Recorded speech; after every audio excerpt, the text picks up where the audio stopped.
Select করার জন্য বা সেট করার জন্য একটা টেক্সট নিয়ে নিতে হবে। টেক্সট নেওয়ার পরে টেক্সটটাকে সিলেকশন করে নেব। সিলেকশন করার পরে কন্ট্রোল জে দিয়ে কপি করে নেব। কপি করার পরে এটা ডিসিলেক্ট করে নিতে হবে টেক্সটটাকে, কন্ট্রোল ডি। তারপরে টেক্সট লেয়ারটা অফ করে নতুন একটা লেয়ার নিতে হবে। নতুন একটা লেয়ার নেওয়ার পরে সিলেক্টকে গিয়ে ভার্টিক্যাল পয়েন্ট এটাকে সিলেক্ট করতে হবে, ভার্টিক্যাল পয়েন্ট।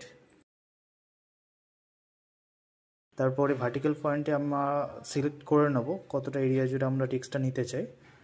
নেওয়ার পরে কন্ট্রোল ভি প্রেস করে ওই যে টেক্সটটা কপি করেছিলাম সেটা নিয়ে এসে এই সিলেকশন পয়েন্টের এখানে ড্র্যাগ করে ফেলে দিলে আপনারা একটু অ্যাডজাস্ট করে নিতে হবে।